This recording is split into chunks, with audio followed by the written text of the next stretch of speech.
ಕಡೆಗೆ ಇದು ಇನ್ನೊಂದು ಬೇರೆ ಒಂದು ರೀತಿಯಿಂದ ಇದು ಮಾಡ್ಕೊಳ್ಳೋಣ.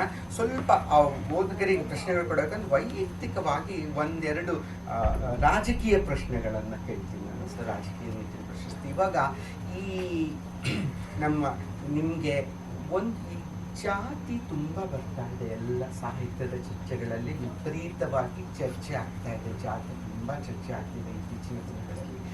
ಜಾತಿ ಅನ್ನುವಂಥ ಕಾರಣಕ್ಕಾಗಿ ಅನಾನುಕೂಲಗಳು ಅಥವಾ ಅನುಕೂಲಗಳು ಆಗ್ತಾ ಇದೆ ಅಂತ ಅನ್ಸುತ್ತಾ ನಿಮಗೆ? ಯಾವುದಾದ್ರು ನಿಮ್ಮ ಜಾತಿ ಯಾವುದೇ ಆಗಿರಲಿ ಅದರಿಂದ ಅನುಕೂಲ ಅಥವಾ ಅನಾನುಕೂಲ ಏನಾದರೂ ಆಗ್ತಾ ಇದೆ ಸಾಹಿತ್ಯ ಲೋಕದಲ್ಲಿ ಅಂತ ಅನಿಸ್ತಾ ಇದೆಯಾ? ಇದು ನನಗೆ ಈ ಕಾರಣಕ್ಕೆ ಎಷ್ಟೋ ಜನ ಹೇಳ್ತಾರೆ ನನ್ನ ಜಾತಿ ಅನ್ನೋ ಕಾರಣಕ್ಕಾಗಿ ನನ್ನ ಸಾಹಿತ್ಯ ನಿರ್ಲಕ್ಷ್ಯಕ್ಕೊಳಗಾಯಿತು ಅನ್ನುವಂಥದ್ದನ್ನು ಹೇಳಿಕೆಗಳನ್ನು ನಾನು ಕೇಳಿದ್ದೀನಿ. ಅದು ನಿಮಗೆ ಅನಿಸ್ತಾ ಇದೆಯಾ? ನೀವು ಮೂರೂ ಜನಕ್ಕೆ ಕೇಳ್ತಾ ಇದ್ದೀನಿ ಆ ಪ್ರಶ್ನೆ.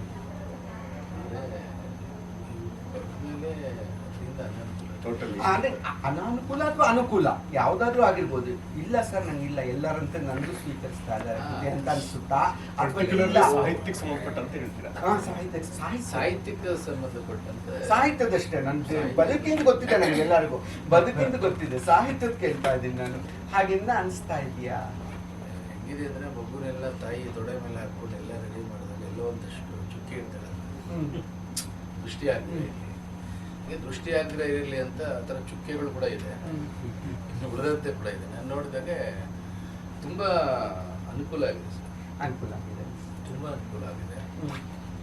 ತುಂಬಾ ನನ್ನ ಜೊತೆ ಮಾತಾಡ್ದಿರ ಇದ್ರು ಕೂಡ ಅಥವಾ ಅದ್ರ ಜೊತೆ ಪ್ರಶ್ನೆ ಮಾಡಿದ್ರೆ ಇದ್ರು, ಮೌನವಾಗಿದ್ರು ಕೂಡ ಅದು ಅವರು ನನ್ನ ಒಳಗಡೆ ಕೃತಿಯನ್ನ ಪ್ರೀತಿಸಿದ್ದಾರೆ, ತುಂಬಾ ಚೆನ್ನಾಗಿ ತಗೊಂಡಿದ್ದಾರೆ. ಸೊ ಅದರಿಂದ ಏನು ಸಮಸ್ಯೆ ಆಗಿಲ್ಲ? ಕೆಲವ್ರ ಮೇಲೆ ಪಾಪ ಇದೆ, ಏನೋ ಒಂದು ಸಾಲ ಬರ್ಲಿಲ್ವಲ್ಲ ಅದೊಂದು. ನನ್ನ ಜೊತೆಯಲ್ಲಿದ್ದಂಥವ್ರೆ ಒಂದು 30-40 ವರ್ಷಗಳಿಂದ ಜೊತೆಯಲ್ಲಿರೋಂಥವ್ರು ಮೌನವಾಗಿದ್ದೋಗ್ಬಿಟ್ಟಿದ್ದಾರೆ. ಆ ಮೌನಕ್ಕೆ ಏನು ಅನ್ನೋದು ನನಗೆ ಪರ್ಸನಲಿ ಇದು ಪರ್ಸನಲ್ ಸಂಬಂಧ ಅಲ್ಲ. ನಾನು ಹೇಳ್ತಾ ಇರೋದು ನಮ್ಮ ಜಾತಿಯ ಕಾರಣಕ್ಕಾಗಿ ಅನುಕೂಲಗಳು ಆಗಿಲ್ಲ. ಖಂಡಿತ ನೀವ್ ಹೆಂಗ್ ಹೇಳ್ತೀರಾ ಸರ್? ಸಾಹಿತ್ಯದ ಕಾರಣಕ್ಕೋಸ್ಕರ ಅನೇಕ ಜಾತಿ ಮೀರ ಅಂತ ಮತ್ತೆ ಎಲ್ಲರೂ ಒಳಗೊಳ್ಳ ಅಂತ ಒಂದು ಅವಕಾಶ ನನಗೆ ಸಿಕ್ಕಿದೆ ಸರ್. ಸಿಕ್ಕಿದೆ. ಈಗ ನಾನು ಬೆಳೆದ್ ಬಂದು ನಾನು ದಲಿತ ಚಳವಳಿ ಹಿನ್ನೆಲೆಯಲ್ಲಿ ದಲಿತ ವಿದ್ಯಾರ್ಥಿ ಫೆಡರೇಷನ್ ಹಿನ್ನೆಲೆಯಲ್ಲಿ ಬಂದಾಗ ಸೊ ನನ್ನ ಗೆಳೆಯರು ಅವರು ಹೋರಾಟಗಳ ಭೂಮಿಕೆ ಒಳಗಡೆ ಇನ್ನು ಈ ತರದಲ್ಲಿ ಆಕ್ಟಿವಿಸ್ಟ್ಗಳಾಗಿದ್ದಾರೆ. ಸೊ ಅವರು ರೀಚಬಿಲಿಟಿ ಮತ್ತೆ ನನ್ನ ಅಭಿವ್ಯಕ್ತಿ ಕಥೆನೋ ಇದ್ರ ಮೂಲಕನೋ ನನ್ನ ಎಲ್ಲ ವರ್ಗಗಳನ್ನ ಮತ್ತೆಲ್ಲರೂ ಪ್ರೀತಿಗೆ ಮತ್ತೆಲ್ಲರಿಗೂ ಒಂಥರದ ಒಂದು ಅಕ್ಸೆಪ್ಟೆನ್ಸ್ ಇದೆ ಆ ಥರ. ನನಗೆ ಎಲ್ಲ ವರ್ಗದ ಓದುಗರು ಪ್ರೀತಿ ಪಟ್ಟು ಓದಿ ಮೆಚ್ಚಿದ್ದಾರೆ. ಸೊ ನನಗೆ ಇದ್ರೊಳಗಡೆ ಬಹಳ ಹಂಗೇನು ಅನ್ಸಿಲ್ಲ. ನಾನು ಬೇರೆ ಜಾತಿ ಆಗಿ ಬರ್ತಿದ್ದೆ ಹೆಚ್ಚು ಜನರಲ್ಲಿ ರೀಚ್ ಆಗ್ತಿತ್ತೇನೋ ಇದು ಅನ್ನುವಂಥದ್ದು ಆ ಪ್ರಶ್ನೆ ಬರ್ತಾ ಇಲ್ಲ ಸರ್. ಬೇರೆ ಜಾತಿನೂ ಆಗಿದ್ರೆ ಏನಾಗ್ತಿದೆ ಗೊತ್ತಿಲ್ಲ ಅಂತ ಕೆಲವೊಬ್ರು ಹೇಳ್ತಾರೆ, ಆ ತರ ಹೇಳ್ತಾರೆ. ಅದ್ ಗೊತ್ತಿಲ್ಲ ಸರ್. ಅದ್ ಬೇರೆ ಜಾತಿಯವನಾಗಿದ್ರೆ ಇನ್ನೂ ಏನಾದ್ರು ಸಿಕ್ತಿತ್ತೇನೋ ಗೊತ್ತಿಲ್ಲ. ನೀವು ತೃಪ್ತರಾಗಿದ್ದೀರಾ? ನನಗೆ ಜಾತ್ಯತೀತವಾದ ಪ್ರೀತಿ ಸಿಕ್ಕಿದೆ ಸರ್ ಸಾಹಿತ್ಯದ ಒಂದು. ನಾನು ಇದು ಹೇಗೆ ತಗೋತೀನಿ ಅಂದ್ರೆ, ಈಗ ನಾವು ಅದರಲ್ಲೂ ಹಳ್ಳಿನಲ್ಲಿ ಒಂದು ಜಾತಿನಲ್ಲಿ ಹುಟ್ಟೋದಿದೆಯಲ್ಲ, ಅದು ನಾವು ಮುಂದೆ ಕಥೆಗಾರರಾದ್ರೆ ನಾವು ಅದನ್ನ ಬಿಡೋದಕ್ಕೆ ಸಾಧ್ಯ ಇಲ್ಲ. ಯಾಕೆ ಬಿಡೋದಕ್ಕೆ ಸಾಧ್ಯ ಇಲ್ಲ ಅಂದ್ರೆ, ನಾವು ತುಂಬಾ ಈ ಕಥೆ ಅನ್ನೋದು ಮನುಷ್ಯನ ಒಳಯಾನ. ಇದು ತುಂಬಾ ಡೀಟೇಲಿಂಗ್ ಇರ್ಬೇಕಾಗುತ್ತೆ. ಅಂದ್ರೆ ಬದುಕಿನ ಡೀಟೇಲಿಂಗ್, ಸಣ್ಣ ಸಣ್ಣ ಡೀಟೇಲಿಂಗ್. ಆ ಡೀಟೇಲಿಂಗ್ ಎಲ್ಲಿಂದ ಸಿಗುತ್ತೆ ನಮಗೆ? ನಾವು ದಿನನಿತ್ಯದ ಎಲ್ಲಿ ಬದುಕಿದೀವಿ ಅಂತ. ಈ ಜಾತಿ ಅನ್ನೋದನ್ನ ಯಾವಾಗ್ಲೂ ಒಂದು ಸಂಸ್ಕೃತಿ, ಒಂದು ಪರಂಪರೆ ಅಂತ ತಗೋತೀವಿ ನಾವು ಬರೆಯುವಾಗ. ಇಲ್ಲ, ಒಂದು ಇಂಟ್ರಪ್ಟ್ ಮಾಡ್ತೀನಿ. ನಮಗೆಲ್ಲರಿಗೂ ಯಾವುದೋ ರೀತಿಯ ಡೀಟೇಲಿಂಗ್ ಇದ್ದೇ ಇರುತ್ತೆ ಕಥೆಗಾರರ ಅಂದ್ಮೇಲೆ. ನೀವು ನಗರದಲ್ಲೇ ವಿಲೇಜ್ ಅಲ್ಲೇ ಹುಟ್ಟಿರ್ಲಿ, ಎಲ್ಲರಿಗೂ ಅವ್ರದ್ದೇ ಆದ ಡೀಟೇಲಿಂಗ್ಸ್ ಇರುತ್ತೆ. ಎಲ್ಲೆಲ್ಲಿ ಮನುಷ್ಯರು ಇರ್ತಾರೋ ಅಲ್ಲೆಲ್ಲ ಕಥೆಗಳಿರುತ್ತೆ. ಸೊ ಅದರಿಂದ ಅವ್ರು ತಮ್ಮದೇ ಆದ ಡೀಟೇಲ್ಸ್ ತಗೊಂಡ್ಬರ್ತಾರೆ. ಬಟ್ ನಾ ಹೇಳ್ತಾ ಇರೋದು ಜಾತಿಯ ಕಾರಣಕ್ಕಾಗಿ ನಿಮಗೆ ಯಾವತ್ತಾದ್ರೂ ಅನಾನುಕೂಲ ಆಯ್ತು, ನನಗೆ ನಾನು ಬೇರೆ ರೀತಿ ಆಗಿದ್ರೆ ಚೆನ್ನಾಗಿರ್ತಿತ್ತು ಇಲ್ಲ, ಅಂತ ಅನ್ಸುತ್ತೆ. ಹಾಗೇನಾದ್ರು ಇಲ್ಲವೇ ಇಲ್ಲ. ಸೊ ಅಂದ್ರೆ ಇಲ್ಲವೇ ಅವೆಲ್ಲ ಇಲ್ಲ. ಹೆಮ್ಮೆ ಪಡ್ಬೇಕು. ಆಕ್ಚುಲಿ 3 ಜನ ಕಥೆಗಾರರು ಇದು ಒಪ್ಪಳ್ತಿದ್ರೆ ಕನ್ನಡದಲ್ಲಿ ಆ ತರಹದ ಸಮಸ್ಯೆಗಳು ಇಲ್ಲ. ಖಂಡಿತ. ಸೊ ಎಲ್ಲ ಜಾತ್ಯತೀತವಾಗಿ ಎಲ್ಲರೂ ಒಂದು ಅದನ್ನ ಹೊಸ ಬರವಣಿಗೆ ಅಂತ ಬಂದ್ರೆ ಓದ್ತಾರೆ, ಅದರಿಂದ ಯಾವ ಸಮಸ್ಯೆಯೂ ಇಲ್ಲ ಅನ್ನುವಂಥದ್ದು ನಮಗೆ ಈ ಹಿನ್ನೆಲೆಯಲ್ಲಿ ಗೊತ್ತಾಗುತ್ತೆ. ಸೊ ಇನ್ನೊಂದು ಸದ್ಯದ ಒಂದು ಕಾಂಟೆಂಪ್ರರಿ ಇಶ್ಯೂಸ್ ಮಾಡೋಣ. ಸಾಹಿತ್ಯ ಸಮ್ಮೇಳನ ಆಗ್ತಾ ಇದೆ, ನಿಮ್ಮ ನಿಲುವುಗಳು ಏನು ಸಾಹಿತ್ಯ ಸಮ್ಮೇಳನಕ್ಕೆ? ಅದು ಒಂದು ಜೊತೆಯಲ್ಲಿ ಒಂದು ಸಣ್ಣ ಒಂದು ಉಪ ಪ್ರಶ್ನೆ ಏನು ಅಂತಂದ್ರೆ, ಇವಾಗ ಬಾಡೂಟವನ್ನು ನಿಷೇಧಿಸಲಾಗಿದೆ ಅಂತ ಜಗಳ ಆಗ್ತಾ ಇದೆ ಎಲ್ಲ ಕಡೆ. ಸೊ ನೀವು ಏನ್ ಹೇಳ್ತೀರಾ ಇವೆರಡಕ್ಕೂ ಹೇಳ್ಬೇಕು ಅಂತ? ಇಲ್ಲ, ಪದವನ್ನ ಜೋಶಿ ಅವರು ಅದನ್ನು ಬಳಸಬಾರ್ದಾಗಿತ್ತು. ನನ್ನ ವೈಯಕ್ತಿಕ ನೀವು ಅದನ್ನೇ ಯಾಕೆ ನೀವು ಟಾರ್ಗೆಟ್ ಮಾಡ್ತಾ ಇದ್ದೀರಿ? ಬಾಡು ಬೇರೆ ನಿಷೇಧಗಳು ಇರಲಿ, ತೊಂದರೆ ಇಲ್ಲ. ಹೊಡಿತದ್ದು ಅಂಥವೆಲ್ಲ ಒಳ್ಳೇದಲ್ಲ. ಇದು ಬಹುಭಾಷಿಕರು ಇರುವಂಥದ್ದು ಮಂಡ್ಯ ಅಂದ್ರೇನೆ ತುಂಬಾ ಮಾಂಸಪ್ರಿಯ ಇರಬಹುದು. ಮಾಂಸಪ್ರಿಯರು. ಬಾಡು ನಿಷೇಧಿಸಲಾಗಿದೆ ಅಂದ್ರೆ ಎಲ್ಲಿ ಹಾಗಾದ್ರೆ ತೆರೀತರ ನಿಮ್ಗೆ ಗೊತ್ತಿತ್ತ?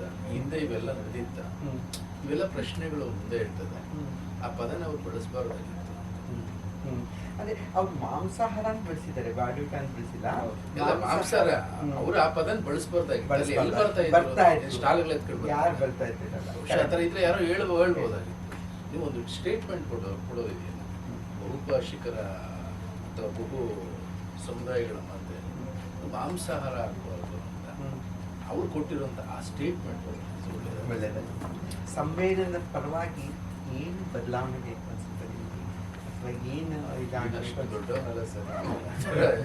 ಇಷ್ಟು ದೊಡ್ಡ ಕಾದಂಬರಿ ಬರೆದಿದ್ದೀರಾ, ನಿಮಗೆ ಸಾಕಷ್ಟು ಗೊತ್ತಾಗುತ್ತೆ. ಹೇಳಿ, ಏನು ಇನ್ನೇನಾದ್ರೂ ನಿಮ್ಗೆ ಬದಲಾವಣೆ ಬೇಕು ಅನ್ಸುತ್ತೆ ಆ ಸಮ್ಮೇಳನದಲ್ಲಿ? ಸಮ್ಮೇಳನಗಳಲ್ಲಿ ಒಂದು ಸಮ್ಮೇಳನ ಅಧ್ಯಕ್ಷರು ಕೊಡುವಂಥ ಏನು ಅವರ ಅದು ಈ ದೇಶಕ್ಕೆ ಈ ನಾಡಿಗೆ ಪೂರಕವಾಗಿರಬೇಕು. ಸಮಕಾಲೀನ ಸಮಸ್ಯೆಗಳು ಏನೇನಿದೆ ಅದನ್ನು ಒಳಗೊಳ್ಳೋ ಥರ, ಅಥವಾ ಅದರ ಸಮ್ಮೇಳನ ಅಂದರೆ ಅದೇನು ಸರ್ಕಾರದ ಪರವಾಗಿ ಒಳಗೊಳ್ಳಬೇಕಂತೀವಿ, ಜನ ಸಮುದಾಯದ ಪರವಾಗಿ ಇವತ್ತು ನಡೀತಾ ಇರೋದು ಶ್ರಮಿಕರ ನಮ್ಮ ಟ್ಯಾಕ್ಸ್ ಡ್ಯೂಟಿ, ಎಲ್ಲರ ಹಣ ಇದೆ. ಅದರಿಂದ ಎಲ್ಲ ಸಮುದಾಯಗಳನ್ನು ಒಳಗೊಳ್ಳೋ ರೀತಿ ಸಮಕಾಲೀನ ಸಮಸ್ಯೆಗಳು ಏನೇನಿದೆ ನಾವು ಎದುರಿಸ್ತಾ ಇದ್ದೀವಿ, ಅದಕ್ಕೆ ನಿಭಾಯಿಸುವಂಥ ರೀತಿಯಲ್ಲಿ ಅವರ ಮಾತುಗಳನ್ನು ಕೇಳಬೇಕಂತಲೇ ನಾನಿದ್ದೀನಿ. ಆಮೇಲೆ ಇನ್ನೊಂದು ಸಮಸ್ಯೆ ಏನಂದರೆ, ಸಾಹಿತ್ಯ ಸಮ್ಮೇಳನಗಳ ಮೂಲಕ ಒಂದು ಹೊಸ ಇದು ಅಲ್ಲಿ ಒಂದು ಸಾಹಿತ್ಯಿಕವಾಗಿ ಸಿಗುತ್ತೆ ಅನ್ನೋದನ್ನ ನನಗೆ ನಂಬಿಕೆ ಇಲ್ಲ, ಖಂಡಿತ ನಂಬಿಕೆ ಇಲ್ಲ. ತುಂಬ ಅಂಥ ಗುರು ಚೆನ್ನಪ್ಪ ಸ್ವಾಮಿ ನಾವೆಲ್ಲ ಬಾಲ್ಯದಿಂದ ಅವರ ಹೆಸರು ಕೇಳ್ಕೊಂಡು ಅವರು ಈ ನಾಡಿಗೆ ಏನು ಮಾತಿನ ಮೂಲಕ ಅವ್ರು ಕೊಡ್ತಾ ಇದ್ದಾರೆ ಅನ್ನೋದನ್ನ ನಾವು ಕಾಯ್ತಾ ಇದ್ದೀವಿ. ಬಟ್ ಅದು ಸಮಕಾಲೀನವಾಗಿ ಒಳಗೊಳ್ತದೆ ಅಂತ ನಾವು ನಂಬ್ಕೊಂಡು. ಅದೇ ಸರ್, ಇದು ಮಾಂಸಾಹಾರಕ್ಕೆ ಸಂಬಂಧಪಟ್ಟಂತೆ ಈ ತಂಬಾಕು ಮದ್ಯಪಾನ ಅವೆರಡಕ್ಕೂ ಸೇರಿಸಿ ಮಾಂಸನು ಚಟಗಳು ಇದಲ್ಲ, ಇದು ಆಹಾರ. ಇದು ಆಹಾರ ಅದೇನಾಗುತ್ತೆ, ಒಂದು ಆ ಸ್ಟೇಟ್ಮೆಂಟ್ ಇಂದಾಗಿ ಕ್ರಿಯೆ ಪ್ರತಿಕ್ರಿಯೆ ಶುರು ಆಗುತ್ತೆ. ಈಗ ಯಾಕೆ ಸೋಷಿಯಲ್ ಮೀಡಿಯಾದಲ್ಲಿ ಎಲ್ಲದೂ ಇದಾಗ್ತಿದೆ ಅಂತ ಅವ್ರು ಅದ್ರ ಮಾಡಿ ಸಾಧಿಸಿದ್ದೇವೆ ಅಂದ್ರೆ ಪರ್ಟಿಕ್ಯುಲರ್ಲಿ ಟಾರ್ಗೆಟ್ ಮಾಡಿದ್ದಾರೆ. ತಂಬಾಕು ಮದ್ಯಪಾನ ಈಕ್ವಲೆಂಟ್, ಇದು ಆಹಾರನ ಹೆಂಗ್ ಕಾಣಬೇಕು, ಮತ್ತೊಂದು ಆಹಾರನ ಗೌರವಿಸಬೇಕು. ಆಮೇಲೆ ಈ ಸಾಹಿತ್ಯ ಪರಿಷತ್ಗೆ ನಾನು ಟೀಚರ್ ಆಗಿರೋದ್ರಿಂದ ಕಂಡಿದ್ದೇನಂತಂದ್ರೆ, ಈಗ ಆನ್ಲೈನ್ ನೋಂದಣಿ ಮಾಡ್ಕೊಂಡು ಶುರು ಮಾಡ್ಕೊಂಡಿದ್ದೆ. ಆ ಆನ್ಲೈನ್ ನೋಂದಣಿನಲ್ಲಿ 600 ರೂಪೀಸ್ ಮಾಡಿದ್ದಾರೆ. 600 ರೂಪೀಸ್ ಮಾಡಿದ್ದಾರೆ. ಅದು ದುಬಾರಿ ಆದ್ದೆ. ಅದು ಯಾಕೆ ಸರ್ಕಾರದಿಂದ ಅಂತಾರೆ, ಅದು ಇದು ಬೇರೆ ಬೇರೆ ಏನೋ ಆಯ್ತು. ಮತ್ತು ಅದಕ್ಕೆ ತಕ್ಕನಾದ ಅಕಾಮಿಡೇಷನ್ ಬೇರೆ ಬೇಕಾಗುತ್ತೆ. ಮತ್ತೆ ನೀವು ಆನ್ಲೈನ್ ರಿಜಿಸ್ಟ್ರೇಷನ್ ಮಾಡ್ಕೋಬೇಕು ಅಂತಂದ್ರೆ ಸಾಹಿತ್ಯ ಪರಿಷತ್ ಮೆಂಬರ್ಶಿಪ್ ತಗೊಳ್ಳೇಬೇಕಾಗಿದೆ. ನೀವು ನೋಂದಣಿ ಅಲ್ಲಿ ಹೋಗ್ಬೇಕು ಅಂತ, ನೀವು ಈ ಸಮ್ಮೇಳನಕ್ಕೆ ಅಟೆಂಡ್ ಮಾಡಬೇಕು ಅಂದ್ರೆ ಫಸ್ಟ್ ನೀವು ಪರಿಷತ್ ಮೆಂಬರ್ಶಿಪ್ ತಗೊಳ್ಳಿ ಅಂತ ಹೇಳ್ತಾರೆ. ಇದು ಏನಾಗುತ್ತೆ, ಅದಕ್ಕೆ 400, ಇದಕ್ಕೆ 600, 1000 ರೂಪೀಸ್ ಮಾಡ್ಕೊಂಡು ಪರಿಷತ್ಗೆ ಈ ಸಮ್ಮೇಳನಕ್ಕೆ ಭಾಗವಹಿಸ ಅಂತ. ಅದು ಯಾರಿಗೆ? ಎಲ್ಲ ಜನ ಬರೋರ್ಗಲ್ವಾ, ಅದು ಯಾರಿಗಾಗಿ? ಅದು ಯಾರು ಬರ್ತಾರೋ ಅಲ್ಲಿ ಅಕಾಮಿಡೇಷನ್, ರಾಜ್ಯದ ಅವ್ರಿಗೆ ಅಕಾಮಿಡೇಷನ್ ಬೇಕು. ಗೌರ್ಮೆಂಟ್ ಎಂಪ್ಲಾಯ್ಸ್ ಎಲ್ರಿಗೂ ಸರ್, ನೀವು ಯಾರಾದ್ರೂ ಅಲ್ಲಿ ಸಾಹಿತ್ಯ ಪರಿಷತ್ ಸಮ್ಮೇಳನದಲ್ಲಿ ಭಾಗವಹಿಸ್ತೀವಿ 3 ದಿನ ಅಂತಂದ್ರೆ ಅವ್ನ ಅಕಾಮಿಡೇಷನ್ ಬೇಕಾಗುತ್ತೆ, ಊಟ, ಟೋಕನ್, ಮತ್ತೊಂದೆಲ್ಲ ಬೇಕಾಗುತ್ತೆ. ಸೊ ರಿಜಿಸ್ಟ್ರೇಷನ್ ಮಾಡ್ಕೊಬೇಕು ಅಂತಂದ್ರೆ ಆ ಟೋಕನ್ ತಾಂಡೇ ಹೋಗ್ಬೇಕಲ್ಲ ನಾವು. ನಾವು. ಹೌದು. ಆ ರಿಜಿಸ್ಟ್ರೇಷನ್ ಮಾಡ್ಕೊಬೇಕು ಅಂತಂದ್ರೆ ಫಸ್ಟ್ ಸಾಹಿತ್ಯ ಪರಿಷತ್ ಮೆಂಬರ್ಶಿಪ್ ಆಗ್ಬೇಕು ಅಂತ ಅವ್ರು ಬಿಟ್ಟಿರೋ ಇದು ಹೇಳ್ತಾ ಇದೆ. ಸೊ ನಮ್ಮಲ್ಲಿ ಒಬ್ರು ಟೀಚರ್ ಅದನ್ನ ಅನುಸರಿಸಿದ್ನ ನೋಡ್ದು ಅನುಭವಿಸಿದ್ನ. ಸೊ ನೀವು ಈ ಸಮ್ಮೇಳನಕ್ಕೆ ಹೋಗ್ಬೇಕು ಅಂದ್ರೆ ಮೊದಲು ಪರಿಷತ್ ಮೆಂಬರ್ ಆಗಿ ಅಂತ ಹೇಳ್ತಾ ಇದ್ದೀನಿ. ಪರಿಷತ್ ಮೆಂಬರ್ ಆಗಿ ಆಮೇಲೆ ನೀವು ಸಮ್ಮೇಳನಕ್ಕೆ 600 rupees ಕೊಡಿ. ಸೊ ಇದು ಸ್ವಲ್ಪ ಯಾಕೆ ಒಂದಿಷ್ಟು ದೂರ ಇಡ್ತಾ ಇದೆ, ಜನಸಾಮಾನ್ಯರ ಒಳಗಡೆ ಇದ್ದಂತ ಪರಿಷತ್ತು ಈ ತರದ ಮಾನದಂಡಗಳನ್ನ ಅನುಸರಿಸಿದ್ರು. ಈ ಒಂದು ಆಹಾರ ಪದ್ಧತಿ ಒಂಥರ ತುಂಬಾ ಬೈನ ಇದು ಮಾಡ್ತಾ ಇದೆ. ನೀವು ಪಾಯಿಂಟ್ ಕೊಟ್ರಲ್ಲ, ಅದು ಮದ್ಯಪಾನ ಮತ್ತು ಗುಟ್ಕಾಗಳ ಮಧ್ಯದಲ್ಲಿ ಮಾಂಸಾಹಾರ ಸೇರಿದ್ದು ತಪ್ಪೆ ಅಂತ ಅನ್ಸುತ್ತೆ. ಯಾಕಂದ್ರೆ ಇದೇನ ದುಶ್ಚಟದ ಸಂಗತಿ ಅಲ್ಲ, ಇದೊಂದು ಆಹಾರದ ಕ್ರಮ ಆದ್ರಿಂದ ಉದ್ದೇಶಪೂರ್ವಕವಾಗಿ ಸೇರಿಸಿದ್ದಾರೆ ಅಂತ ಅದಕ್ಕೆ ತಕ್ಕನಾದ ಪ್ರತಿಕ್ರಿಯೆ ಬರುತ್ತೆ. ಅನಾವಶ್ಯಕವಾಗಿ ಮೇಲ್ಕೊಂಡ್ರು ಅಂತ ಅನಿಸ್ತದೆ ಸರ್. ಈಗ ಅವ್ರ ಬಗ್ಗೆ ಮಾತಾಡಿ ನಮ್ಮ ಸಂವಾದದ ಟೈಮ್ ವೇಸ್ಟ್ ಮಾಡ್ಕೊಳ್ಳೋದು. ಯಾಕಂದ್ರೆ ಪ್ರತಿ ಸಲ ಕಳೆದ ಸಲನೂ ನಾವು ನೋಡಿದೀವಿ, ಅವ್ರಿಗೆ ಆ ಜಾಗದ ಘನತೆಗೆ ತಕ್ಕ ಮಾತಾಡೋದನ್ನ ಅವ್ರು ಕಲ್ತೇ ಇಲ್ಲ. ಪ್ರತಿ ಸಲ ಒಂದು ಸ್ವಲ್ಪ ಏನೋ ಒಂದು ಸ್ಟೇಟ್ಮೆಂಟ್ ಕೊಡೋದಿದೆಯಲ್ಲ, ಅಂದ್ರೆ ನೀವು ವ್ಯಕ್ತಿ ಬಿಡಿ, ಆ ಜಾಗ ಕುರ್ಚಿಯಿಂದ ಹೊರಡುವ ಸ್ಟೇಟ್ಮೆಂಟ್ಗಳಿದೆಯಲ್ಲ, ಅದು ಆ ಕುರ್ಚಿಯ ಘನತೆಯನ್ನ ಕಾಪಾಡಿಲ್ಲ. ಪ್ರತಿ ವರ್ಷನೂ ಈ ತರದ್ ಒಂದೊಂದನ್ನ ಕೊಡ್ತಾನೆ ಇದ್ದಾರೆ. ಕಳೆದ ವರ್ಷ ಕೂಡ ಅಲ್ಲಿ ಇದ್ದಾಗ ಅವರು ಕೆಲವರು ಬರಲ್ಲ ಅಂತ ಹೇಳಿದ್ದಕ್ಕೆ ಬರಲ್ಲ ಅಂದವರ ಬಗ್ಗೆ ಕೊಟ್ಟ ಅವರ ಒಂದು ಸ್ಟೇಟ್ಮೆಂಟ್ ಇಂದಾಗಿ ಅರೆ ಬರಲ್ಲ ಅಂದವ್ರನ್ನ ಯಾರನ್ನೋ ನೀವು ಕರಿತೀರಿ, ಬರ್ತೀನಿ ಅಥವಾ ಬರಲ್ಲ ಅನ್ನೋದು ಅವರ ಆಯ್ಕೆ. ಅದು ಹೌದಾ, ನೀವು ಬರಲ್ವಾ, ಆಯ್ತು, ಬರ್ದಿದ್ರೆ ನೀವಿರಿ ಅಂತ ಹೇಳ್ಬೇಕೆ ಹೊರತು ಬರ್ದೇ ಇದ್ದವ್ರ ಬಗ್ಗೆ ಒಂದು ಕೀಳಾದ ಸ್ಟೇಟ್ಮೆಂಟ್ ಅವ್ರು ಕೊಟ್ಟಿದ್ರಿಂದ ನಾನು ನನ್ನೊಂದು ಗೋಷ್ಠಿಲಿದ್ದೆ, ನಾನು ಹೋಗ್ಲಿಲ್ಲ. ಯಾಕಂದ್ರೆ ನಾನ್ ಬರ್ಲಿಲ್ಲ ಅಂದ್ರೆ ನನಗೂ ಅದೇ ಅಪ್ಲೈ ಆಗುತ್ತಲ್ವಾ. ನಾವು ಎಲ್ಲರ ಆಯ್ಕೆಗಳನ್ನು ಗೌರವಿಸ್ಬೇಕು, ಆಹಾರವು ಸೇರಿ. ಅದು ಒಂದು. ಇನ್ನೊಂದು, ಈ ಸಾಹಿತ್ಯ, ನಾನು ಮೈಸೂರಲ್ಲಾದಾಗ ಒಂದು ಲೇಖನ ಬರ್ತಿದ್ದೆ, ಅದ್ರದ್ದು ಹೆಡ್ಲೈನು ಸಾಹಿತ್ಯ ಸಮ್ಮೇಳನ ಅಂದ್ರೆ ಕಾಸು ಕೇಳು ತಲೆನೋವು ಅಂತ. ಅಂದ್ರೆ ಕೋಟ್ಯಾಂತರ ರೂಪಾಯಿ ಹಣ ಖರ್ಚು ಮಾಡ್ತೀವಿ ನಾವು ಪ್ರತಿ ವರ್ಷ. ಅದರದ್ದು ಮೂಲ ಉದ್ದೇಶ ಏನಾಗಿತ್ತು ಮೊದಲಿಗೆ ಅಂದ್ರೆ ಸರ್ಕಾರಿ ಕನ್ನಡ ಮಾಧ್ಯಮ ಶಾಲೆಗಳನ್ನ ಬಲಪಡಿಸೋದು ಅಂತ ಮೊದಲಿಗೆ ಆರಂಭದಲ್ಲಿ. ಇವತ್ತು ನಿಜಕ್ಕೂ ಕನ್ನಡ ಮಾಧ್ಯಮ ಶಾಲೆಗಳ, ಸರ್ಕಾರಿ ಶಾಲೆಗಳ ಪರಿಸ್ಥಿತಿ ಏನಾಗಿದೆ ಅಂತ ಸರ್ಕಾರಿ ಶಾಲೆ ಮೇಷ್ಟ್ರುಗಳನ್ನ ಕೇಳಿ. ಅವ್ರನ್ನ ಇಡೀ ಸಮೂಹ ಬೇಕಾದ್ರೆ ನಾವ್ ಇಷ್ಟೊತ್ತು ಮಾತಾಡಿದ್ದೆಲ್ಲ ಏನೂ ಬೇಡ ಸಾಹಿತ್ಯದ್ದು, ಹೇಳ್ರಪ್ಪ ಪಾಪ ಸರ್ಕಾರಿ ಶಾಲೆ ಆ ಮಕ್ಕಳಿಗೆ ಏನು ತುಂಬಾ ಲೆಕ್ಕಗಳು, ಇಷ್ಟು ಗ್ರಾಮ್ ಬೇಳೆ ಕೊಟ್ವಿ, ಇಷ್ಟು ಗ್ರಾಮ್ ಇದನ್ನ ಕೊಟ್ವಿ ಅನ್ನೋ ಗ್ರಾಮ್ ಲೆಕ್ಕನ ಪೇಪರ್ ಬರೆದು ಕಂಪ್ಯೂಟರ್ ಫೀಡ್ ಮಾಡಿ ಇದೆಲ್ಲ ಮಾಡೋ ಅಷ್ಟೊತ್ತಿಗೆ ಸಾಕಾಗೋಗುತ್ತೆ. ಮೇಷ್ಟ್ರುಗಳಿಗೆ ಪಾಠ ಮಾಡೋ ಎನರ್ಜಿ ಉಳಿಯೋದಿಲ್ಲ. ಎಷ್ಟು ಶಾಲೆಗಳು ಮುಚ್ಚುತ್ತಾ ಇವೆ. ಸಾಹಿತ್ಯ ಸಮ್ಮೇಳನಕ್ಕೆ ಬನ್ನಿ, ಶಾಲೆಗಳಿಗೆ ಬೇಡ. ಅಲ್ಲ, ಇಷ್ಟು ಅದೇ ಸರ್. ಈಗ ಅಲ್ಲ ಅಂದ್ರೆ ನಾವು ವರ್ಷಕ್ಕೆ 100 ಕನ್ನಡ ಹೊಸ ಓದುಗರನ್ನ ಸೃಷ್ಟಿ ಮಾಡ್ತಿದ್ಯಾ ಸಾಹಿತ್ಯ ಸಮ್ಮೇಳನ? 100, 10 ಇಲ್ಲ. ಕನ್ನಡ ಭಾಷೆ ಗೊತ್ತಿದ್ರಲ್ವಾ ಸರ್ ಓದೋದು. ನೀವು ಕನ್ನಡ ಭಾಷೆನೇ, ಎಲ್ಲಿ ಕನ್ನಡ ಭಾಷೆ ಓದೋರ್ ಮೂಲ ಎಲ್ಲಿದೆ? ನೀವು ನದಿ ಮೂಲಕ್ಕೆ ಹೋಗಿ ಕನ್ನಡ ಭಾಷೆ. ಇವತ್ತು ಎಲ್ಲರೂ ಕನ್ನಡ ಓದ್ತಿರೋರು ಯಾರು ಅಂದ್ರೆ, ಕನ್ನಡ ನಾವು ಸ್ಕೂಲಲ್ಲಿ ಓದಿದೀವಿ, ಕನ್ನಡ ಬರುತ್ತೆ, ಇವಾಗ ಕನ್ನಡ ಬರಲ್ಲ. ಆಮೇಲೆ ಮುಖ್ಯವಾದ ಪ್ರಶ್ನೆ, ಪ್ರತಿ ವರ್ಷ ಇಷ್ಟು ವರ್ಷದ ಸಾಹಿತ್ಯ ಸಮ್ಮೇಳನಗಳಲ್ಲಿ ಕೊನೆಯ ದಿನ ಸಮ್ಮೇಳನಾಧ್ಯಕ್ಷರು ಒಂದು ಮಂಡಿಸ್ತಾರಲ್ಲ, ಅದನ್ನ ಯಾವ ಸರ್ಕಾರ ಎಷ್ಟನ್ನ ಇದುವರೆಗೆ ಈಡೇರಿಸಿದೆ? ಯಾವ್ದಕ್ಕೋಸ್ಕರ ನಮ್ಮ ಹಣನ ತಗೊಂಡೋಗಿ ಕೋಟ್ಯಾಂತರ ರೂಪಾಯಿ ಸುರಿದು, ನಾನು ಬಹಳ ಬೇಸರದಿಂದ ಬರ್ದಿದ್ದೆ ಇದನ್ನ, ವ್ಯಂಗ್ಯಕ್ಕಲ್ಲ. ಅಲ್ಲಿ ಎಷ್ಟೋ ಗೋಷ್ಠಿಗಳು ನಡೆಯುವಾಗ ಆ ಗೋಷ್ಠಿಗಿಂತ ಜಾಸ್ತಿ ಜನ ಪುಳಿಯೋಗರೆ ಮುಂದೆ ಅಂಗಡಿ ಮುಂದೆ ನಿಂತಿದ್ರು ಅಂತ. ಇದೇ ರುಚಿಕಟ್ಟಾಗಿತ್ತು. ಅಂದ್ರೆ ನೀವು ಆಯೋಜನೆ ಮಾಡುವಾಗ ಯಾವ್ಯಾವ್ದೋ ಕಾರಣಕ್ಕೆ ಇವ್ರಿಗೊಂದಿರ್ಲಿ ಅಂತ ಒಂದು ಗೋಷ್ಠಿಗಳನ್ನು ಹೇಗ್ ಮಾಡ್ಬೇಕು ಅಂದ್ರೆ ನೀವು ಇವಾಗ ಧನಾತ್ಮಕ ಸಜೆಷನ್ ಕೊಡಿ. ನಾವು ಸಮಸ್ಯೆಗಳಿವೆ ಬೇಕಾದಷ್ಟು, ಎಲ್ಲರಿಗೂ ಸಹ ಏನು ಬದಲಾವಣೆ ಮಾಡ್ಬೋದು ಅಂತ ಅನ್ಸುತ್ತೆ ನಿಮ್ಗೆ? ಅದೇ ಸರ್, ಕನ್ನಡದ ಈಗ ಡಿಜಿಟಲ್ ಪ್ಲಾಟ್ಫಾರ್ಮ್ಗಳು ಇವಾಗ ಸಾಕಷ್ಟು ಬಂದಿವೆ. ಕನ್ನಡದ ಪದ್ಯಗಳನ್ನಾಗ್ಲಿ, ಕಥೆಗಳನ್ನಾಗ್ಲಿ, ಕನ್ನಡ ಸಾಹಿತ್ಯವನ್ನಾಗ್ಲಿ ನಾವು ಮಕ್ಕಳವರೆಗೆ ಅಂದ್ರೆ ಮುಂದಿನ ತಲೆಮಾರಿಗೆ ತಗೊಂಡು ಹೋಗೋದಕ್ಕೆ ಏನಾದ್ರೂ ಒಂದು ಸಕಾರಾತ್ಮಕ ಪ್ರಯತ್ನವನ್ನ ಭಾಷೆ ಉಳಿಸೋ ದೃಷ್ಟಿಯಿಂದ, ಸಾಹಿತ್ಯ ಉಳಿಸೋ ದೃಷ್ಟಿಯಿಂದ ಒಂದ್ ಸರಿಯಾದ್ದು. ಈ ವರ್ಷ ಆದ ತಕ್ಷಣ ಮುಂದಿನ ವರ್ಷ ಒಂದ್ಸತಿ ಹೋದ್ ವರ್ಷ ನಾವು ನಿರ್ಣಯ ಮಾಡಿದ್ವಲ್ಲ ಅದಾಗಿದೆಯಾ ಅಂತಾದ್ರೂ ನೋಡ್ಬೇಕು. 2 ಸಂಗತಿಗಳು ಹೇಳ್ತಿದ್ದೀರಿ. ಹೇಳಿದ್ದೀರಾ, ಒಂದು ಏನು ನಿರ್ಣಯಗಳನ್ನು ತಗೊಂಡಿದ್ದೀವೋ ಅದನ್ನು ಈಡೇರಿಸಬೇಕು ಅಥವಾ ಪರಾಮರ್ಶಿಸಬೇಕು ಅನ್ನುವಂಥದ್ದು ಒಂದು. ಇನ್ನೊಂದು ಸಾಹಿತ್ಯ ಸಮ್ಮೇಳನದ ರೆಸ್ಪಾನ್ಸಿಬಿಲಿಟಿ ಎಲ್ಲ ಕನ್ನಡ ಸಾಹಿತ್ಯವನ್ನು ಡಿಜಿಟಲೈಸೇಷನ್ ಮಾಡಬೇಕು ಅನ್ನುವಂಥದ್ದು ಎರಡನೇ. ಅಲ್ಲ ಅಂದ್ರೆ ಡಿಜಿಟಲ್ ಮಾಧ್ಯಮಗಳ ಅಂದ್ರೆ ಹೊಸ ಇದು ಆಗ್ತಾ ಇದೆಯಲ್ಲ, ಅದರ ಮೂಲಕ ತಲುಪಿಸುವ ಕೆಲಸನ ನಿರಂತರವಾಗಿ, ಅಂದ್ರೆ ಸಮ್ಮೇಳನ ಅನ್ನೋದಿದೆಯಲ್ಲ ಸರ್, ಅದು 4 ದಿನದ ಜಾತ್ರೆ ಅಲ್ಲ, ಅದು ನಿರಂತರವಾಗಿ ನಡೆದು, ಈಗ ಶಾಲೆಗಳಲ್ಲಿ ಇಡೀ ವರ್ಷ ಶಾಲೆ ನಡೆಯುತ್ತೆ, ವರ್ಷದ ಕೊನೆಯಲ್ಲಿ ಆನ್ಯುವಲ್ ಡೇ ಮಾಡಿದಾಗ ಶಾಲಾ ವರದಿ ಕೊಡ್ತಾರಲ್ಲ, ಸಮ್ಮೇಳನ ಅನ್ನೋದು ಇಡೀ ವರ್ಷದ ಕೆಲಸಗಳ ಒಂದು ಪ್ರತಿಬಿಂಬ ಆಗಿರ್ಬೇಕೇ ಹೊರತು 4 ದಿನ ಮಾದಪ್ಪನ ಬೆಟ್ಟದಲ್ಲಿ ಜಾತ್ರೆ ಮಾಡ್ಬಿಟ್ಟು ಜೈ ಅಂತ ಹೊರಟೋಗ್ಬಿಟ್ಟು ಕೋಟ್ಯಾಂತರ ರೂಪಾಯಿ ಹಣ ವ್ಯರ್ಥ ಮಾಡಿ ಅದರಿಂದ ಏನೂ ಪ್ರತಿಫಲ ಇಲ್ಲದೆ ಇರೋ ಹಾಗೆ ಆಗ್ಬಾರ್ದು. ಸೊ ಅವರು ಹೇಳುವ ಸಾಕಷ್ಟು ಸಂಗತಿಗಳಿದೆ. ಅಂದರೆ ಸಮಸ್ಯೆ ಏನಂತಂದರೆ, ನಾವೇ ಆ ಒಂದು ವೇದಿಕೆ ಮೇಲೆ ಕುತ್ಕೊಂಡಾಗ ನಾವು ಏನೇನೆಲ್ಲ ಬದಲಾವಣೆಗಳನ್ನು ತರ್ತೀವಿ ಅಂತ ಸ್ವಲ್ಪ ಯೋಚನೆ ಮಾಡಲೇಬೇಕಾಗತ್ತೆ ಆ್ಯಕ್ಚುಲಿ. ಯಾಕೆಂದರೆ ಮತ್ತೊಬ್ಬರು ಮಾಡಬೇಕಲ್ಲ, ಸಾಕಷ್ಟು ಸಮಸ್ಯೆಗಳು ನಮಗೆ ಕಾಣಿಸ್ತಾ ಇರುತ್ತೆ. ಆದರೆ ಆದಷ್ಟು ಏನು ಬದಲಾವಣೆ ಮಾಡಬೇಕಂತ ಧನಾತ್ಮಕ ಹೋಗೋಣ. ಯಾಕೆಂದರೆ 2 ಧನಾತ್ಮಕ ಸಂಗತಿ ಅಂದರೆ ಸಾಹಿತ್ಯ ಸಮ್ಮೇಳನ ಇಷ್ಟು ನಾನು ಲಿಟ್ರೇಚರ್ ಫೆಸ್ಟಿವಲ್ಸ್ ಅಟೆಂಡ್ ಮಾಡಿದ್ದೀನಿ ದೇಶದಲ್ಲಿ ವಿದೇಶದಲ್ಲಿ. ಆದರೆ ಕನ್ನಡ ಸಾಹಿತ್ಯ ಸಮ್ಮೇಳನಕ್ಕೆ ಬಂದಷ್ಟು ಜನ, ಆಕರ್ಷಿಸುವಷ್ಟು ಜನ ಬೇರೆ ಎಲ್ಲೆಲ್ಲೆಲ್ಲೆಲ್ಲೂ ಬರಲ್ಲ. ಓಕೆ, ಅದೊಂದಂತೂ ತುಂಬ ಹೆಮ್ಮೆಯ ವಿಚಾರ. ಆಮೇಲೆ ಭಾಷೆಯ ಕುರಿತಾಗಿ ತಮಿಳರು ಮಾಡಲ್ಲ, ತೆಲುಗುನವರು ಮಾಡಲ್ಲ, ಮರಾಠಿಯವರು ಮಾಡಲ್ಲ, ಈ ಮಟ್ಟದಲ್ಲಂತೂ ಮಾಡಲ್ಲ. ಸೊ ನಮ್ಮದೊಂದು ಹೆಮ್ಮೆಯ ಸಂಗತಿ, ಹಿರಿಯರು ಮಾಡ್ಕೊಂಡು ಬಂದಿದ್ದಾರೆ ಅನ್ನುವಂಥದ್ದು ಒಂದು. ಎರಡನೇದು ವೈವಿಧ್ಯ. ಪ್ರತಿ ಸಲ ಸಮ್ಮೇಳನವು ಬೇರೆ ಬೇರೆ ಭಾಗಗಳಲ್ಲಿ ಆಗ್ತಾ ಇದೆ. ಅದರಿಂದ ನಾನು ಪ್ರತಿ ಸಲ ಸಮ್ಮೇಳನಕ್ಕೆ ಹೋದಾಗ, ನಾನು ಇವಾಗ 18 ವರ್ಷದಿಂದ ಹೋಗ್ತಿದ್ದೀನಿ ಸಾಹಿತ್ಯ ಸಮ್ಮೇಳನಕ್ಕೆ, ಪ್ರತಿ ಸಲ ಹೋದಾಗಲೂ ಹೊಸ ರುಚಿ ಕಂಡು ಬರ್ತೇವೆ. ಅಂದರೆ ರುಚಿ ಅಂದರೆ ಬರೀ ಊಟದಲ್ಲೊಂದೇ ಅಲ್ಲ, ಕನ್ನಡದ ರುಚಿಯೂ ಹೊಸದೇ. ಅಲ್ಲಿ ಆ ಡ್ರೆಸ್ ಮೊದಲು ಮಾಡ್ಕೊಂಡು ಬೇರೆ ಕಾಣುತ್ತೆ ನನಗೆ ಬೇರೆ ಬೇರೆ ಊರುಗಳಿಗೆ ಹೋದಾಗ. That something which is fantastic. ಕೆಲವು ಸಂಗತಿಗಳು ಸಾಕಷ್ಟು ಸಾಧಿಸಿದ್ದಾರೆ, ಆದರೆ ಇನ್ನೂ ಏನು ಹೆಚ್ಚಿಗೆ ಮಾಡಬೇಕು ಅನ್ನೋದಕ್ಕೆ ನಾವು ಕೇವಲ ಈ ಸಮ್ಮೇಳನವನ್ನೇ ಉದ್ದೇಶವಾಗಿ ಇಟ್ಕೊಳ್ಬಾರ್ದು, ಒಟ್ಟಾರೆಯಾಗಿ ಇದು ಮಾಡಬೇಕಾಗಕ್ಕೆ. ಅದಕ್ಕೆ ಅವ್ರು ಹೇಳ್ತಾ ಇದ್ದಾರೆ, ನಿರ್ಣಯಗಳನ್ನು ಪರಾಮರ್ಶಿಸಬೇಕು ಅವಾಗವಾಗ ಅನ್ನೋದು.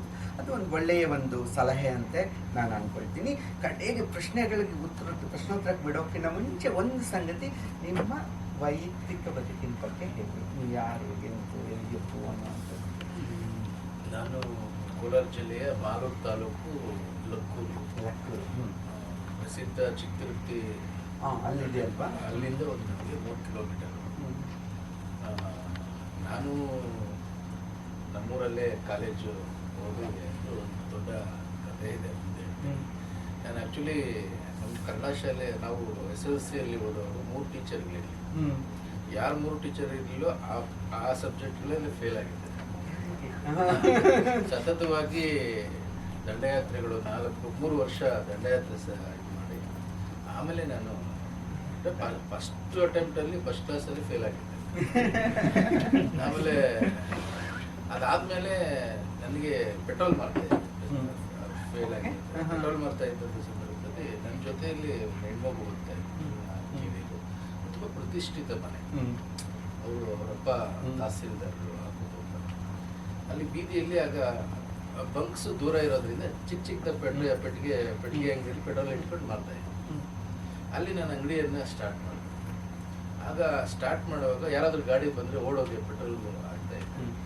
ಅಲ್ಲೇ ಬಸ್ ಸ್ಟಾಪ್ ಇದೆ. ಅಲ್ಲಿ ನಮ್ಮ ಬೀದಿಯಲ್ಲಿ SLC ಇವನು CR ಆಗಿದ್ದ, ಅದು ಇದಾಗಿದ್ದ. ಅವಳ ಹೆಸರೆಲ್ಲ ಬರೀತಾ ಇದ್ದೆ, ಜಾಸ್ತಿ ಮಾತಾಡ್ತಾ ಇದ್ದೆ.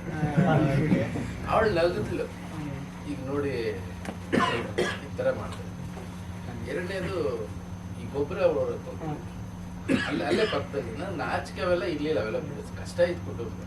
ಗೊಬ್ಬರ ಅಂದ್ರೆ ತಿಪ್ಪೆ ಗೊಬ್ಬರನೇ ಟ್ರಾಕ್ಟರ್ಗೆ ಹಾಕೋದು. ಅಲ್ಲಿಂದ ದೂರಿ ನಾನು ತೋರಿಸಿ ನಗ್ತಾ ಇದ್ದೆ. ಅಲ್ಲಿ ಸ್ಟಾರ್ಟ್ ಆಯ್ತು ನನಗೆ. ಅವಳು ಯಾಕಂದ್ರೆ ಕಾಲೇಜ್ಗೆ ಹೋಗ್ತಾ ಇತ್ತು. ಅಲ್ಲಿಂದ ಸ್ಟಾರ್ಟ್ ಮಾಡಿ ತುಂಬ ಸೀರಿಯಸ್ ಆಗಿ ಓದಿ ಆಮೇಲೆ ಕಾಲೇಜ್ ಬಂದೆ.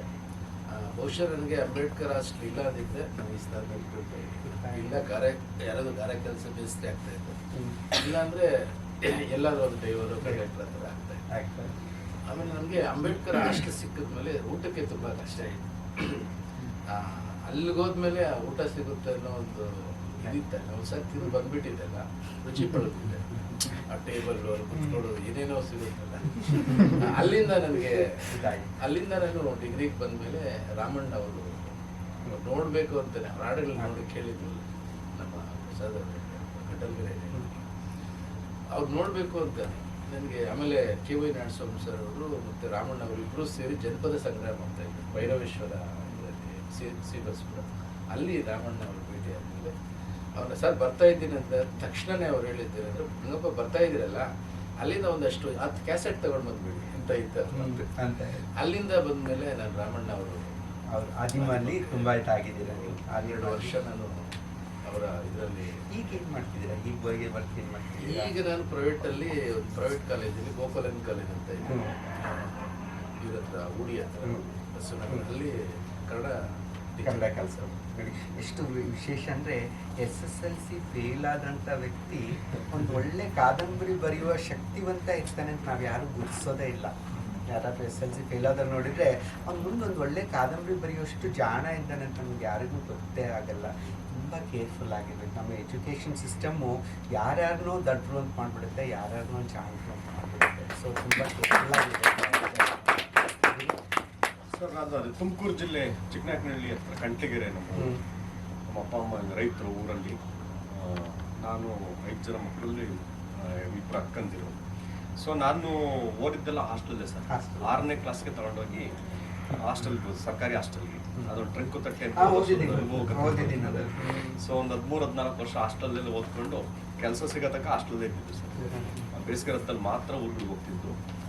ಈ ಥರದ್ದು ನಮ್ಗೆ ಗೊತ್ತಿತ್ತು. ಆಮೇಲೆ ನಮ್ಮ ಅಕ್ಕಂದಿರಿಬ್ರು ಇದ್ರಲ್ಲ, ಸೊ ನಮ್ಮ ಅಪ್ಪನಿಗೆ ಆರ್ಥಿಕ ಒತ್ತಡ ವಿಪರೀತ ಜಾಸ್ತಿ ಆಗೋಗಿತ್ತು. ನನಗೆ ಭಾಳ ದೊಡ್ಡ ಓದಬೇಕು, ಈ ಸ್ಕಾಲರ್ ಇದೆ, ಡಾಕ್ಟ್ರೇಟ್ ಎಲ್ಲ ಮಾಡಬೇಕು ಅಂತಲೇ ಇತ್ತು. ನಮ್ಮ ಅಪ್ಪನ ನಾನು ಮೊದಲು ಬುಡ್ಬುಡಿಕೆ ರಾಮಣ್ಣ ನಿಮ್ಮ ಮಗ ಏನೋ ಚೆನ್ನಾಗಿ ಓದಿ ಏನೋ ಆಗ್ಬಿಡುತ್ತೆ ಅಂತ ಹೇಳ್ಬಿಟ್ಟಿದ್ದು ನಮ್ಮೂರಲ್ಲಿ ನಮ್ಮ ಅಪ್ಪನಿಗೆ. ಹಂಗಂತ ನಮ್ಮ ಅಪ್ಪ ನಾನು ಚಿಕ್ಕ ಹುಡುಗನಲ್ಲಿ ಇದ್ದಾಗ ನಮ್ಮ ಮಗನ ಡಾಕ್ಟರ್ ಮಾಡಿಸ್ತೀನಿ ಅಂತ ಅನ್ನೋದು. ನಾನು ಒಳ್ಳೆ ಓದೋ ಟೈಮಿಗೆ ಬಂದಾಗ ಕೈ ಸೋತ್ಬಿಡ್ತು ನಮ್ಮ ಅಪ್ಪನಿಗೆ. ಹಾಸ್ಟೆಲ್ ಈ ಥರದ ವ್ಯವಸ್ಥೆ ನಾನು ಇಂಗ್ಲೀಷ್ ಮೀಡಿಯಮ್ನೇ ಓದಿಸ್ತು ಪ್ರಾರಂಭದ ಹಂತದಲ್ಲಿ. ಆಮೇಲೆ ನಾನು ಅನಿವಾರ್ಯವಾಗಿ ನಾನು TCH ಮಾಡ್ಬೇಕಾಯ್ತು. ನನ್ನ ಮದುವೆ ಮಾಡ್ಕೊಂಡು ನಮ್ಮ ಅಕ್ಕಂದಿರು ಸಾಲ ಮಾಡಿ ಮದುವೆ ಮಾಡಿದ್ದೆಲ್ಲ ಇತ್ತು. ಹೊರೆ ನನ್ನ ಮೇಲೆ ವಿಪರೀತ ಇತ್ತು. ನೆಂಟರೆಲ್ಲ ಸಾಲ ವಸೂಲಿಗಾರರ ಹತ್ರನೇ ಕಾಣ್ತಿದ್ರು ನನಗೆ. ನಾನು ಡಿಗ್ರಿ PUC ನನ್ನ ಒಳ್ಳೆ ಯೌವನದ ಟೈಮ್ನಲ್ಲಿ ತಪ್ಪಿಸ್ಕೊಂಡು ಹೋಗೋ ಥರ ಅನಿಸ್ತಿತ್ತು.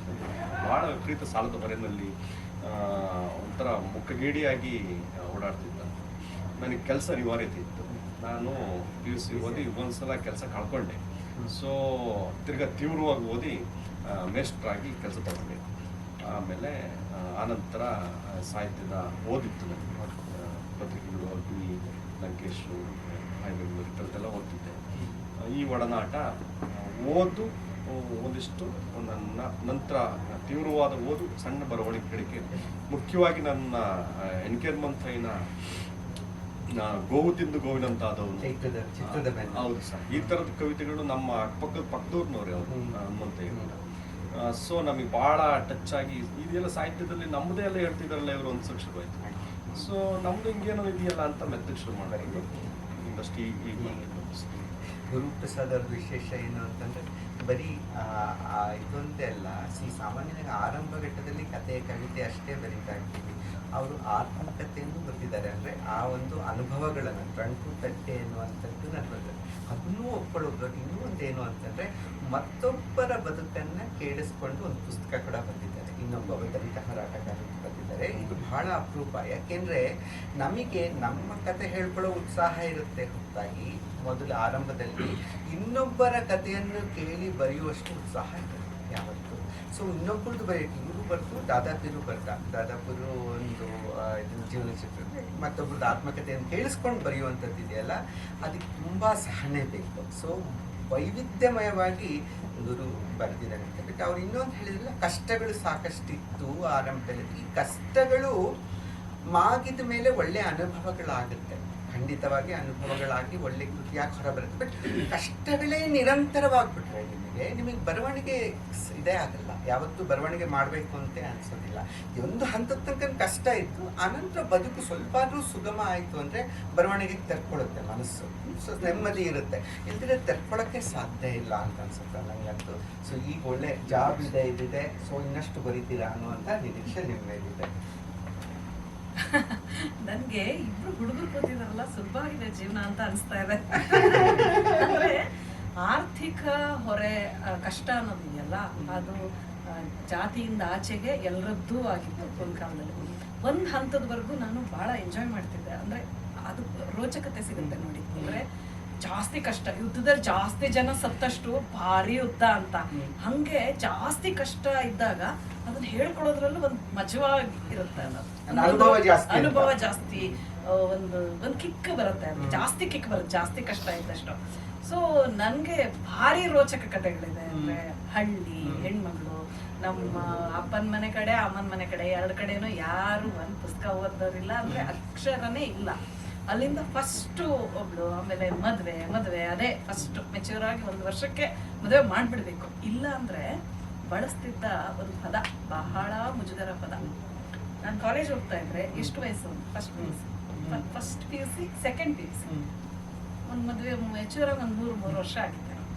ನನಗೆ ಬಳಸ್ತಾ ಇದ್ದ ಪದ ಬಲ್ತೋಯ್ತು, ಇವಾಗ ಬಲ್ತೋಯ್ತು ಅಂತ. ಇದು ಒಂದು ಪದ. ಈ ಥರದ್ದು ಎಷ್ಟೋ ಪದ, ರಿಟೈರ್, ಬಲ್ತೋಯ್ತು. ನನ್ನ ಡಿಗ್ರಿ ಆಗೋ ಅಷ್ಟೊತ್ತಿಗೆ ಹುಡುಗರು ಬರ್ತಾ ಇದ್ದಿದ್ದೆಲ್ಲ 2ನೇ ಮದುವೆ. ಅಂದ್ರೆ ಅಷ್ಟು ಬಹಳ ಮುಂದುವರೆದಿದ್ರು ನಮ್ಮೂರ ಜನ. ಅಂದ್ರೆ ಅಲ್ಲಿಂದ ಬರ್ಬೇಕು ಅಂದ್ರೆ ತುಂಬಾ ದೊಡ್ಡ ಸಾಹಸ. ಇನ್ನ ತುಂಬಾ ಚೆನ್ನಾಗಿ ತುಂಬಾ ರೋಚಕವಾಗಿ ಹೇಳೋದು ಖುಷಿ ಅನಿಸ್ತಿತ್ತು ಮುಂಚೆ ನನಗೆ.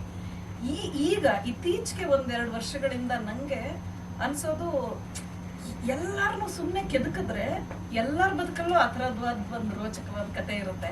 ಅದ್ಯಾಕೆ ನಾವು ಮೆಡಲ್ ತರ ಹಾಕೊಂಡು ಅದೇನ್ ಮೆಡಲ್ ಅಲ್ಲ, ಅದು ಮೆಡಲ್ ಅಲ್ಲ. ಅದು ನಮ್ಮ ಕಷ್ಟ ಅನ್ನೋದು ಒಂದು ಸ್ವಲ್ಪ ವ್ಯತ್ಯಾಸ ಇರ್ಬೋದು. ಪರ್ಸೆಂಟೇಜು ಒಬ್ರು 20 ಕಷ್ಟಪಟ್ಟಿದ್ರೆ ನಾನೊಂದು 80 ಪಟ್ಟಿರ್ಬೋದು. ಬಟ್ ಕಷ್ಟ ಅಂತೂ ಪಟ್ಟಿರ್ತಾರೆ, ಅದರಲ್ಲೇನು ವ್ಯತ್ಯಾಸ ಇಲ್ಲ. ಹಂಗಾಗಿ ಅದು ಹಂಗೆ ನಡಿಗೆ ಬಂತು. ನನ್ನ ಬರವಣಿಗೆ ಎಲ್ಲಿಂದ ಶುರು ಆಯ್ತು ಅಂದ್ರೆ, ಅದು ಸ್ವಲ್ಪ ನನ್ನೊಳಗೆ ಯಾವಾಗ್ಲೂ ನನಗೆ ಆಗು ಒಂದು ಸಮಗ್ರತೆ. ಅಂದ್ರೆ ನಮ್ಮ ಮನೇಲಿ ಕಷ್ಟ ಇದೆ ಅಂದ್ರೆ, ಆರ್ಥಿಕವಾಗಿ ತೊಂದರೆ ಇದೆ, ಅಥವಾ ಜಾತಿಯಿಂದ ಏನು ಇಷ್ಟು ಜಾತಿ ಸಮಸ್ಯೆಗಳಿದೆ ನಮ್ಮ ಸುತ್ತ. ಆಮೇಲೆ ನಮ್ಮ ಅಮ್ಮ ಅಜ್ಜಿಯರು, ನಮ್ಮ ದೊಡ್ಡಮ್ಮ ಚಿಕ್ಕಮ್ಮಂದ್ರೆಲ್ಲ ಹೆಣ್ಮಕ್ಳಾಗಿ ಮದುವೆ ಆಗಿ ಆ ಮನೆಗಳಲ್ಲಿ, ಮತ್ತೆ ನಮ್ಮ ಗ್ರಾಮ ಅಲ್ಲ, ಗ್ರಾಮದ ಮಧ್ಯದಲ್ಲಿ ನಮ್ಮ ಮನೆ, ಹಿಂಗ್ ಸುತ್ತಮುತ್ತ ಹಿಂಗ್ ಬೀದಿಗೆ ಹಿಂಗ್ ಕಾಲಿಟ್ರೆ ಎಲ್ಲ ಹೆಣ್ಮಕ್ಳು ಮನೇಲೂ ಪಡೋ ಕಷ್ಟ, ಇದೆಲ್ಲ ನೋಡಿ ಇದಕ್ಕೆಲ್ಲ ದೇವರೇ ಇದೆಲ್ಲದರ ಅರ್ಥವೇನು ಅಥವಾ ಇದಕ್ಕೆಲ್ಲ ಪರಿಹಾರವೇನು ಅಂತ ಹುಡುಕುವಾಗ ನಾನು ಯಾವತ್ತು ಇವಳ ಸಮಸ್ಯೆಗೆ ಏನ್ ಪರಿಹಾರ, ಇವ್ರ ಸಮಸ್ಯೆಗೆ ಏನ್ ಪರಿಹಾರ, ಈ ದುಡ್ಡು ಕಾಸಿನ ಸಮಸ್ಯೆಗೆ ಏನ್ ಪರಿಹಾರ, ಈ ಜಾತಿ ಸಮಸ್ಯೆಗೆ ಏನ್ ಪರಿಹಾರ ಅನ್ನೋದನ್ನ ನಮ್ಮ ಊರಿನ ನಮ್ಮ ಬೀದಿ ಆಚೆ ಇದು ಒಟ್ಟು ಒಂದು ಸಮಸ್ಯೆ ಇದೆ, ಈ ಒಟ್ಟಿಗೆ ನಾನು ಪರಿಹಾರ ಕಂಡುಹಿಡಿಬೇಕಲ್ಲ ಇದಕ್ಕೆ ಅಂತ ಅನ್ಸೋದು. ಅವಾಗ ಒಂದಿಷ್ಟು ಚಳವಳಿಗಳೆಲ್ಲ ಭಾಗವಹಿಸಿ ನಾಳೆ ಬದಲಾಯಿಸ್ಬೇಕು ದೇಶ ಅಂತ. ಆಮೇಲೆ ನಾಳೆಗೆಲ್ಲ ಬದಲಾಗಲ್ಲ, ಗೊತ್ತಾಗಕ್ಕೆ ಮಧ್ಯ ವಯಸ್ಸಿಗೆ ಆಗ್ಬೇಕು. ಅವಾಗ ಏನ್ ಮಾಡ್ಬೇಕಿತ್ತು ನಾವು ಅಂದ್ರೆ, ಈ ಓದುಗರ ಪತ್ರ ಅಲ್ಲಿಗೆ ಬರಿಬೇಕಿತ್ತು. ನಾನು ಎದುರಿಸಿದೀನಿ ನೋಡಿ ಸಮಸ್ಯೆ. ಈ ಕಾದಂಬರಿಲಿ ಎದುರಿಸ್ತಿಲ್ಲ, ಅವಾಗ ತುಂಬಾ ಪ್ರಾಬ್ಲಮ್ ಎದುರಿಸಿದ್ದೀನಿ. ಅಂದ್ರೆ ಅಲ್ಲಿ ಬಂದ ತಕ್ಷಣನೇ ನಮ್ಗೆ ತುಂಬಾ ಸಮಸ್ಯೆ ಆಗೋದು. ಕಾಲೇಜ್ ಹುಡ್ಕೊಂಡ್ಬರೋದು, ಏನೇನೋ ಸಮಸ್ಯೆ ಆಗೋದು. ಹೆಸರು ಬೇರೆ ಅದು ಗೊತ್ತಿಲ್ಲ ನೋಡಿ ಸರ್. ಎಲ್ಲಾರು ಗುಪ್ತ ಸಮಾಲೋಚನೆ ಬರೆದ್ರೆ ಬೇರೆ ಹೆಸರಾಗಿ ಕಳಿಸ್ತಾ ಇದ್ರು. ಒಂಥರ ಕಿಕ್ಕೆ ಅಲ್ವಾ ಸರ್? ಒಂಥರ ಕಿಕ್ಕ.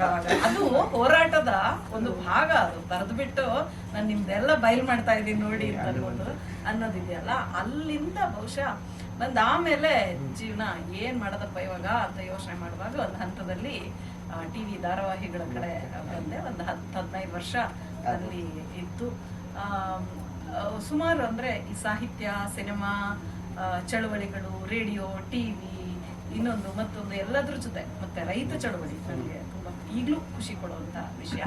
ಸೊ ಅದ್ರಲ್ಲೆಲ್ಲ ಬಂದು ಆದ್ರೆ ನನ್ನ ದೃಷ್ಟಿಕೋನ ಬದಲಾಗಿದೆ ಅನ್ಸುತ್ತೆ. ಅಂದ್ರೆ ಒಳಗೆ ನನಗೆ ಮುಂಚೆ ಅಷ್ಟೊಂದು ಬೆಂಕಿ ಇತ್ತಲ್ಲ, ಒಂದು ಭೋರ್ಗರೆತ ಇತ್ತಲ್ಲ, ಅದರಿಂದ ಈಗ ಸುಮ್ಮನೆ ಹರಿಯುವ ಮನಸ್ಥಿತಿ ಸ್ವಲ್ಪ ಬಂದಿದೆ ಅಂತ ಅನ್ಸುತ್ತೆ. ಇದು ಬಹುಶಃ ಮಧ್ಯ ವಯಸ್ಸವ್ರಿಗೆ ಎಲ್ರಿಗೂ ಬರುತ್ತೆ, ನಾನೇನು ವಿಶೇಷ ಅಲ್ಲ. ಅದು ಬರೀದೆ ನೀವು ಒಳ್ಳೆ ಕೃತಿಯನ್ನು ಕೊಡ್ಲಾರ್ರಿ. ಸೊ ನೀವು ಬೆಂಕಿಯ ಇರ್ಬೇಕಾಲಕ್ಕೆ ಬರೆಯೋಕ್ ಹೋದ್ರೆ ಅದು ಆಗಲ್ಲ. So ಅದು ಈಗ ಬೆಂಕಿ ಆಗುತ್ತೆ. ವಾಪಸ್ ಹೋಗಿ ಈಗ ನಮ್ಮೂರಲ್ಲಿ ತಣುವಾದ್ಮೇಲೆ ಬರೆಯೋಕ್ಕಾಗೋದು ಸಾಧ್ಯ ಆಗುತ್ತೆ. ಬಟ್ ಒಂದೇನಂದ್ರೆ ಎಷ್ಟು ದುಃಖ ಆಗುತ್ತೆ ನೋಡಿ, ನಾವೇನು ಈಗ ಕಾಲ ಬದಲಾಗ್ಬಿಟ್ಟಿದೆ, ಎಲ್ಲ ಹೆಂಗಸರು ಚೆನ್ನಾಗಿ ಜೋರಾಗ್ಬಿಟ್ಟಿದ್ದಾರೆ ಅಂತೆಲ್ಲ, ಏನು ಹೆಣ್ಮಕ್ಳೇ ಸ್ಟ್ರಾಂಗ್ ಗುರು ಅಂತೆಲ್ಲ ಬರ್ಬಿಡ್ತಾರೆ ಸಿನಿಮಾ ಹಾಡುಗಳು. ಬಟ್ ಇಲ್ಲ ಅನ್ಸುತ್ತೆ ಅದು ಆಕ್ಚುಲಿ ಇವ್ರೇನು ದೊಡ್ಡವರೇನು ಸರ್ ಅಲ್ಲ ನೋಡಿ, ಬದಲಾವಣೆ ಏನಾಗಿಲ್ಲ ಸರ್. ಅಲ್ಲ ಅಂದ್ರೆ ಆ ರೀತಿಯ ಬಲಿತ್ ಹೋಗಿದೆ ಅನ್ನುವಂಥ ಪದ ಬಳಸ್ತಾರೆ ಜನ ಅನ್ನುವಂಥದ್ದು. ಎಷ್ಟು ಒಂದು ರೀತಿಯ ಸಮಾಜದಲ್ಲಿ ನಾವು ಇದ್ದೀವಿ.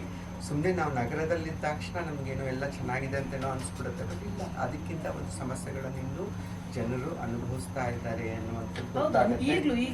ಈಗ್ಲೂ ಈಗ ನಾನು ಅವಾಗ shocking ಅದು. ಅವಾಗ ಓದ್ತಾ ಇದ್ದೆ PUC.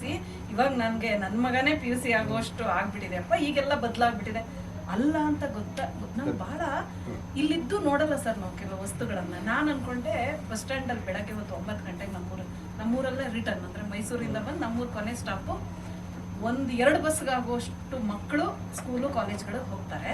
ಅವ್ರ ಬಟ್ಟೆಲಿ ಬದಲಾವಣೆ ಇದೆ ನೋಡಿ. ನಾನು PUC ಹೋಗ್ಬೇಕಾದ್ರೆ ರಂಗ ಬ್ಲೌಸ್ ಹಾಕೊಂಡು ಹೋಗ್ತಿದ್ದೆ.